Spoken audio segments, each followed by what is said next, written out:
Welcome to our channel. నేను ప్రియా కౌశిక్. ప్రస్తుతం ఉన్న పాలిటిక్స్ గురించి మాట్లాడదాం. మనతో పాటు స్టూడియోలో డివి శ్రీనివాస్ గారు ఉన్నారు, సీనియర్ జర్నలిస్ట్. నమస్తే సార్. నమస్తే. సార్, ప్రస్తుతం జరుగుతున్న Kadapa Bapatla parents teacher meeting గురించి జగన్ గారు ఒక ట్వీట్ చేశారు సార్. ఆ ట్వీట్ లోని ఆంతర్యం ఏంటి అని అంటే కనుక, వాళ్ళు పెట్టిన పథకాలన్నీ తీసేశారని, కొత్తగా ఈ కూటమి ప్రభుత్వమే పేరెంట్స్ టీచర్ మీటింగ్ పెట్టింది అని చెప్పి భ్రమ కల్పిస్తున్నారు అని అంటున్నారు. అలాగే జగన్ గారి ట్వీట్ ఒక పక్కన ఉంటే, బొత్స సత్యనారాయణ గారు ఇవాళ మార్నింగ్ ఒక ప్రెస్ మీట్ పెట్టారు. దాంట్లో ఆయన కూడా ఇవే మాట్లాడుతూ వచ్చారనమాట. అలాగే వాళ్ళు ఆందోళనకు దిగబోతున్నారు అనేది కూడా ఒకటి కొత్తగా వినిపిస్తూ ఉంది.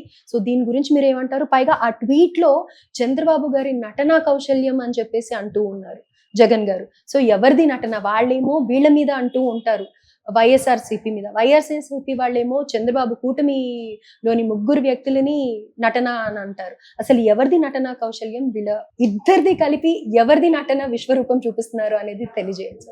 విద్యాశాఖ 5 ఏళ్ళు జగన్మోహన్ రెడ్డి హయాంలో ఎలా నడిచింది, ఇప్పుడు ఈ 6 నెలల్లో విద్యాశాఖ ఎలా నడుస్తోంది, విద్యా సంస్కరణలు తెచ్చాను అనేటటువంటి దీంట్లో జగన్మోహన్ రెడ్డి ప్రజల్ని భ్రమంలో పెట్టడం, విద్యాశాఖ మంత్రిగా అప్పుడు బొత్స సత్యనారాయణ అనేక విమర్శలు ఎదుర్కోవడం, విద్యాశాఖలో కూడా స్కామ్లకు పాల్పడ్డారని, ఇప్పుడు ఈ 6 నెలల్లో విద్యాశాఖ ఇదే మానవ వనరుల అభివృద్ధి శాఖగా లోకేష్ దాన్ని టేకప్ చేసి మరి నడుపుతున్న దాంట్లో నిన్నటి పేరెంట్ టీచర్స్ మీటింగ్ ఎందుకో జగన్మోహన్ రెడ్డికి ఎక్కడో గుచ్చుకున్నట్టు.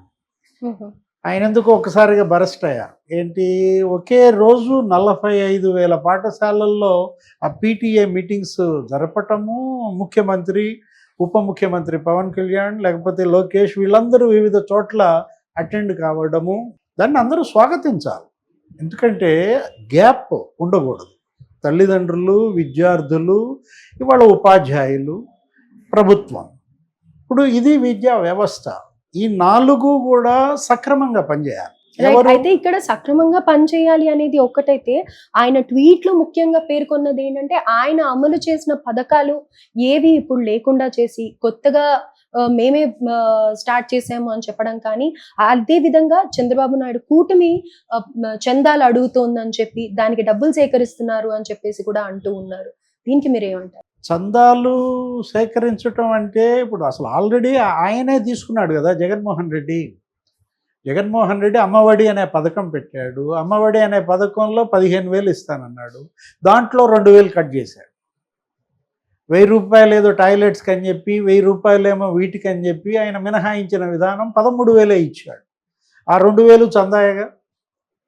వాళ్ళకి ఇచ్చిన దాంట్లో నుంచి మీరు కట్ చేసుకోవటం అంటే, ఇప్పుడు ఇవాళ అమ్మఒడి 5 ఏళ్ళు ఇస్తానన్నాడు జగన్మోహన్ రెడ్డి 5 ఏళ్ల పరిపాలనలో, కానీ ఇచ్చింది 4 ఏళ్ళే. ఆ 4 ఏళ్లలో 1 ఏడాది ఎగ్గొట్టాడు. అంటే ఇక్కడ వీళ్ళకి బడ్జెట్ లేకపోవటం ఒకటో, లేకపోతే ఉన్నటువంటి బడ్జెట్ని పంచిపెట్టే క్రమంలో ఎస్కేపిజం. ఇప్పుడు తల్లికి వందనం పథకం ఇంకా ఇవ్వలేదు ఏంటంటాడు, లేకపోతే ఫీజులు, వసతి దీవెన, నేను ఇచ్చినటువంటి ఆ స్కీములు మీరు అన్నదే వాటికి పెండింగ్ బకాయిలు అంటాడు. ఇప్పుడు యాక్చువల్గా ఈ బకాయిలు పెండింగ్ పెట్టింది ఎవరు? గత ప్రభుత్వం, జగన్మోహన్ రెడ్డి. 6,500 కోట్ల ఫీజులు, వసతి, వీటన్నిటికి సంబంధించి బకాయిలు పేరుకుపోయిన పరిస్థితుల్లో వాళ్ళు ఒక్కొక్కటే క్లియర్ చేసుకుంటూ వస్తున్నారు. చివరికి జగన్మోహన్ రెడ్డి ఆ చిక్కి బిల్లు కూడా ఇవ్వలేదంట. అంటే ఏంటి, పిల్లలకి ఇచ్చేటువంటి ఆ వేరుశనగపప్పు చెక్క, అది ఆ 150 కోట్లు, అదొక కోడిగుడ్లు కానీ పల్లీ చెక్క కానీ, వాటికి 150 కోట్లు ఆయన పెండింగ్ పెట్టడం అంటే 6,500 కోట్లు నువ్వు ఫీజులు ఆపేసి మళ్ళా నువ్వే ధర్నా చేస్తానంటే, అంటే ప్రభుత్వ పాఠశాలల నుంచి ప్రైవేట్ పాఠశాలల వైపు చూసేలాగా చేస్తున్నారు. ఇది ఎక్కడి న్యాయం అని కూడా అంటారు. ఆయన ఏమన్నారంటే, ఒక 2 లక్షల మంది విద్యార్థులు చదువు మానేశారనో ఏదో చెప్తున్నాడు. అంటే 6 నెలల్లోనే చదువు మానేసింది బయటకు వస్తుందా? జనరల్గా డ్రాప్ అవుట్స్ గురించి మీరు అంచనా వేయాలన్నా, లెక్కించాలన్నా 1 ఇయర్. ఇప్పుడు అడ్మిషన్స్ నెక్స్ట్ అడ్మిషన్స్ ఏంటి, ఎంతమంది తగ్గారు, ఇది కదా డ్రాప్ అవుట్స్ అంటే. అంటే ఇప్పుడు ఈ ప్రభుత్వం వచ్చి 6 నెలల్లోనే జగన్మోహన్ రెడ్డి డ్రాప్ అవుట్స్ 2 లక్షలని ఎలా అంటాడు? అంటే వాళ్ళు నిన్ను విమర్శించారు కాబట్టి నువ్వు విమర్శించటమా? జగన్ హయాంలో మరి 4 లక్షల మంది విద్యార్థులు చదువుకు దూరం అయ్యారని, ఇదే ఈ ప్రైవేట్ స్కూళ్ళకి వెళ్ళారని. తను విద్యా సంస్కరణలు తెస్తే మరెందుకని ఫలితాలు తగ్గాయి. 4 లక్షల మంది బడెందుకు మానేశారు? 6,500 కోట్లు నువ్వే పెండింగ్ పెట్టావని వాళ్ళ ప్రభుత్వం లెక్కలు చెప్తుంటే తనేమంటాడు, నేను ఇంగ్లీష్ మీడియం పెట్టా మీరు ఎత్తేసారంటాడు. ఇంగ్లీష్ మీడియం, తెలుగు మీడియం ప్రభుత్వం బలవంతంగా రుద్దకూడదు. అదేంటి విద్యార్థి కోరుకునేది, తల్లిదండ్రులు అడిగేది. నా బిడ్డని ఈ మీడియంలో చదివిస్తాను అని అతను ముందుకు రావాలి తల్లిదండ్రులు. ఆ పిల్లాళ్ళలో కూడా ఆ మీడియం చదవాలన్న ఉత్సాహం రావాలి. నీకు ఆసక్తి లేని పిల్లాడిని తీసుకొచ్చి ఇంగ్లీష్ మీడియంలో వేసి అతని జీవితంతో ఆడుకున్నట్లే కదా. ఇవాళ ఏ మీడియం తను చదవాలనేది విద్యార్థి, తల్లిదండ్రులు వాళ్ళ యొక్క అభీష్టం. అది వాళ్ళ ప్రభుత్వం చేస్తోంది. నెక్స్ట్ జగన్మోహన్ రెడ్డి ఏం చేశాడు, ఆయన సంస్కరణల పేరుతో స్కూల్స్లో ఏం చేశాడు, 3వ తరగతి తీసుకెళ్ళి 10వ తరగతిలోకి వెళ్ళిపోయాడు. అంటే ఏంటి, హై స్కూల్లో చేర్చాడు. మనకు తెలిసి ఎలిమెంటరీ స్కూల్ అంటే 5వ తరగతి వరకు, అప్పర్ ప్రైమరీ స్కూల్ అంటే 7వ తరగతి వరకు. తను ఏం చేశాడు, అప్పర్ ప్రైమరీనే రద్దు చేసేసి 3వ తరగతి వాళ్ళందరినీ తీసుకొచ్చి హై స్కూల్ అంటే ఎంత గ్యాప్ పెంచాడు. హై స్కూల్ స్టడీ వేరు, అప్పర్ ప్రైమరీ స్టడీ వేరు, ప్రైమరీ స్టడీ వేరు. అందుకని కదా 3 అంచెలుగా ఇచ్చింది. 15 ఏళ్ళు దాకా పిల్లాడు చదివే విధానం ఈ 3 అంచెల్లో తీసుకున్న ఉద్దేశమే అది. దానికి తగ్గట్టుగా ఉపాధ్యాయుల బోధన, వయసుకు తగ్గట్లుగా. అది పోయి 3rd క్లాస్ వాళ్ళని హై స్కూల్లో పెట్టడం అంటే అది సంస్కరణ. ఇంగ్లీష్ మీడియం బలవంతంగా రుద్దడం సంస్కరణ. అంటే బలవంతంగా అనే దానికంటే కూడా సార్ మనం కొన్ని వీడియోస్లో చూసాం, కొన్ని ఏరియాస్లో ఆ పిల్లలు ఇంగ్లీష్ ఎలా మాట్లాడుతున్నారు, జగన్ అన్న వల్లనే మాకు ఈ స్పోకెన్ ఇంగ్లీష్ అనేది ఇంట్రడ్యూస్ చేయడం వల్లనే మేము ఇంత బాగా మాట్లాడుతున్నాము అనేది అప్పట్లో చాలా వీడియోస్ చూసాం. ఎంతో మంది పేరెంట్స్ కూడా చాలా హ్యాపీ ఫీల్ అయ్యారు.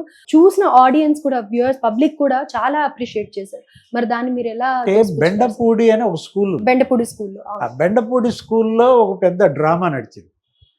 ఏది మీరన్నదే, ఏది ఆ వీడియోలు, ఇంగ్లీష్ మీడియం. ఆ తర్వాత జిల్లా విద్యాశాఖ అధికారిని సరస్వతి, ఐ థింక్, ఆమె వెళ్ళింది అక్కడ బెండపూడి స్కూల్ విజిట్. ఎవరు, జగన్ సీఎంగానే వెళ్ళి బెండపూడి స్కూల్లో ఈ పిల్లలందరినీ ఇంగ్లీష్లో మాట్లాడమంటే బేరన్నారు. దానిపైన మీడియాలో వార్తలు కూడా వచ్చాయి, ఇది బెండపూడి భాగవతం అంటూ. అంటే ఏంటి, మీరు షుగర్ కోటెడ్ కాదు ఇక్కడ చేయాల్సింది. ఇక్కడ ఏంటంటే ఇది విద్యా వ్యవస్థ.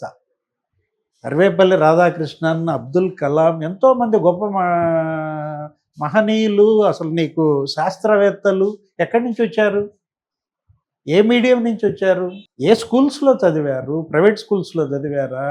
ఇప్పుడు ఇవాళ ఏంటంటే కార్పొరేట్ స్థాయిలో ఇవాళ ప్రభుత్వ స్కూల్స్ మారాలి. తను ఏం చేశాడు, నేల విడిచి సాము చేశాడు జగన్మోహన్ రెడ్డి. ఇదే ఇలాంటి పనులే బైజూస్ అన్న, అదొక పెద్ద విఫల ప్రయోగం. అసలు గందరగోళం అయిపోయింది ఆ బైజూస్ అనేది. అది 1000 కోట్ల రూపాయల కుంభకోణంగా, అసలు ఆ బైజూస్ కింద తీసుకొచ్చినటువంటి సిలబస్ నిరుపయోగంగా మారటం. ఒక 500 కోట్లు పోయింది, మళ్ళీ ఇంకొక 500 కోట్లతో మళ్ళీ ఇంకోసారి ఆ సిలబస్ తీసుకురావటం, ఆ సాఫ్ట్వేర్ ఇంప్లిమెంట్ చేయడంలో వాళ్ళు సక్సెస్ అవ్వలేకపోయారని అంటారా? జగన్ చేసే విమర్శలు కూడా భలే గమ్మత్తుకుంటాయి. ఆకాశంలో అబద్ధాలు సృష్టిస్తున్నారంటారు, అబద్ధాలకి రెక్కలు తొడుగుతున్నాడు అంటాడు. ఇవి కదా ఆకాశంలో అబద్ధాలంటే, ఇవి కదా రెక్కలు తొడగటం అంటే. ఇప్పుడు ఏంటి, ఐబీ సిలబస్ అంటాడు. ఇక్కడ మనం ఏంటి, స్టేట్ సిలబస్, సెంట్రల్ సిలబస్, గతంలో స్పష్టంగా సిబిఎస్ఈ సిలబస్. ఇలా ఉన్నప్పుడు ఆ పిల్లాడు, ఆ ఫ్యామిలీ, ఆ పేరెంట్స్ యొక్క వాళ్ళకున్నటువంటి ఎడ్యుకేషన్ క్వాలిఫికేషన్స్, దాన్ని బట్టి ఆ సిలబస్లో ఆ బిడ్డ రాణిస్తాడు. ఇంగ్లీష్ మీడియం నువ్వు బోధన జరగాలంటే నీవు ఇంట్లో కూడా ఇంగ్లీష్ మాట్లాడే పేరెంట్స్ కనుకైతే అది క్లిక్ అవుతుంది. అంటే ఇక్కడ అదే మనం జరుగుతుంది, విఫల ప్రయోగం జగన్మోహన్ రెడ్డి చేసిందంతా కూడా. Whatever it may be, ఇవాళ ఏంటి, మొన్న మనం చూసాం పవన్ కళ్యాణ్ కడపలో మాట్లాడాడు, లేకపోతే బాపట్లలో సీఎంను చంద్రబాబు, మంత్రి లోకేష్ మాట్లాడారు. విద్యార్థులను అడ్రస్ చేసే విధానం, తల్లిదండ్రులతో మాట్లాడే విధానం ఎలా ఉంది? అదే జగన్మోహన్ రెడ్డి గతంలో మనం చూసాం, అమ్మఒడి పంపిణీకి వెళ్ళి స్కూల్స్లో ఏం మాట్లాడాడు, ఒక ముఖ్యమంత్రి ఎదురుగా ఉన్నటువంటి విద్యార్థులను ఉద్దేశించి మాట్లాడాల్సిన మాటలు మాట్లాడా? నా వెంట్రుకు కూడా పీకలేరు అని పిల్లల ముందు చూపిస్తే, హ్మ్. రాజకీయ విమర్శలకి వేదికలుగా విద్యార్థి సదస్సుల్లో వాడుకున్నాడు జగన్మోహన్ రెడ్డి. నీ ఎదురుగా ఉన్నది పిల్లలు, విద్యార్థులు, లేకపోతే తల్లిదండ్రులు. నువ్వు ఇస్తోంది ఏంటి? అదే ఫీజుల రీయింబర్స్మెంటో, అమ్మఒడో, ఆ పంపిణీ కార్యక్రమంలో పవన్ కళ్యాణ్ గురించి అవసరమా? ఆయన పెళ్ళాల గురించి అవసరమా? కార్లు మార్చినట్టు పెళ్ళాలను మారుస్తున్నాడు పవన్ కళ్యాణ్ అనేది నువ్వు ఎక్కడ మాట్లాడాలి? ఎన్నికల ప్రచారంలో మాట్లాడు. పొలిటికల్ మీటింగ్స్ వేరు, స్కూల్స్లో పిల్లలను ఉద్దేశించి మాట్లాడేది ఎలా ఉండాలి? ఒక స్ఫూర్తిదాయక ప్రసంగం. రైట్. సో అక్కడ వాళ్ళు విఫలం అయ్యారని చెప్పుకోవచ్చు. అయితే ఇప్పుడు బొత్స సత్యనారాయణ ఏదైతే పిలుపునిచ్చారో ఆందోళనకు దిగుతున్నారని అనుకోవచ్చు అంటారా? ఈరోజు బొత్స సత్యనారాయణ కూడా అదే మాట్లాడుతూ ధాన్యం సేకరణ గురించి, ఆయన విద్యాశాఖలో ఇప్పటి ప్రభుత్వ వైఫల్యాల గురించి ఆయన మాట్లాడుతుంటే, ఒకవేళ వీళ్ళ వైపు చూపిస్తుంటే 4 అటు చూపిస్తాయి. ఓకే. ఇప్పుడు బొత్స సత్యనారాయణ అసలు టీచర్ల బదిలీల్లోనే ఒక్కొక్క టీచర్ బదిలీకి 5 లక్షలు తీసుకున్నాడని, అసలు ఒక 2500 టీచర్ల బదిలీల్లోనే నీకు పెద్ద ఎత్తున ఒక 65 కోట్లు చేతులు మారాయని విమర్శలు. గతంలో ఈ బదిలీల్లో ఈ రాజకీయ నాయకుల జోక్యము, లేకపోతే ఈ లంచాలు ఇలా ఉండేది ఒకప్పుడు. ఉమ్మడి రాష్ట్ర సీఎంగా చంద్రబాబు అప్పట్లో ఏం చేశాడంటే కౌన్సిలింగ్ తీసుకొచ్చాడు.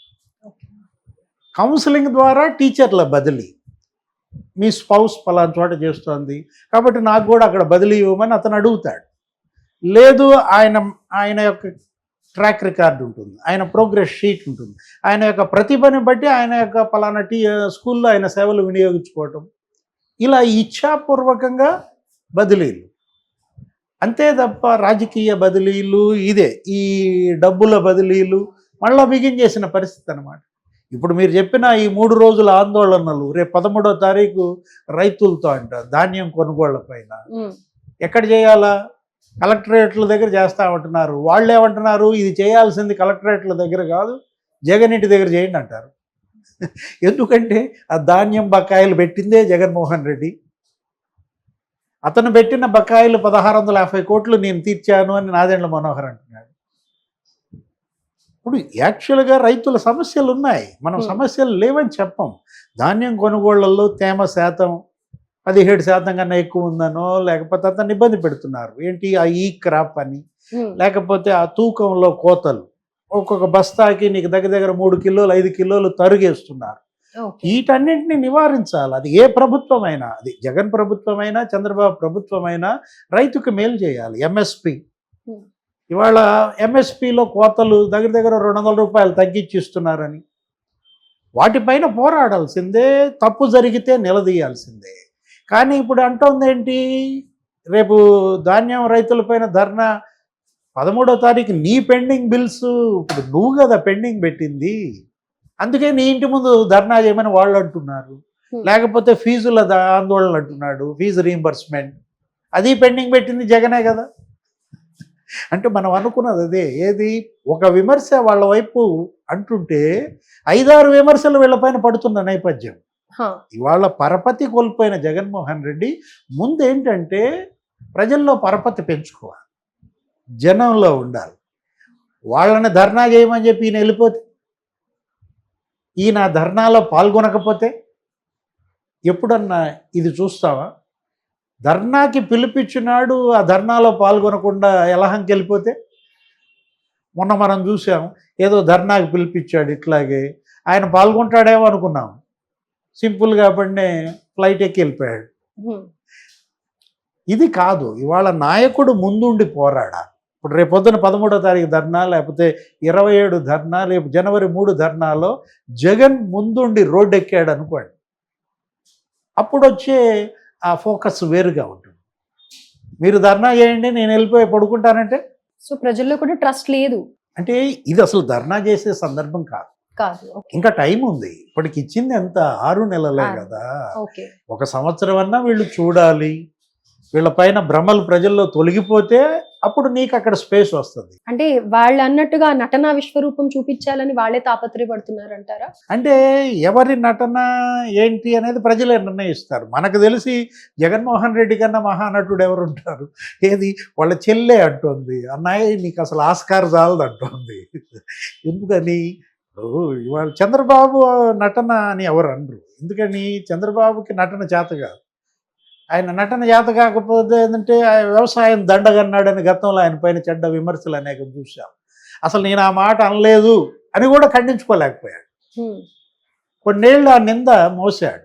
వాస్తవంగా మరి ఆ రోజు ఛాలెంజ్ చేస్తే అసెంబ్లీలో నేను ఎక్కడున్నా, నేను ఎక్కడ అన్నాను రుజువు చేయండి అంటే ఎక్కడా అసలు ఆయన ఆ మాట అన్న క్లిప్పింగ్ కానీ, ఆయన ఆ మాట అన్న రికార్డింగ్ కానీ, అసెంబ్లీలో రికార్డులు కానీ ఎక్కడ లేవు.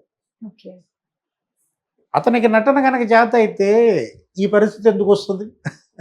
ఆయన అన్నేళ్ళు ప్రతిపక్షంలో ఉండాల్సిన అవసరం ఎందుకు ఉంటుంది? వరుస పెట్టి జ్యోతి బస్ లాగా 20 ఏళ్ళు ఆయనే ముఖ్యమంత్రిగా ఉండేవాడు.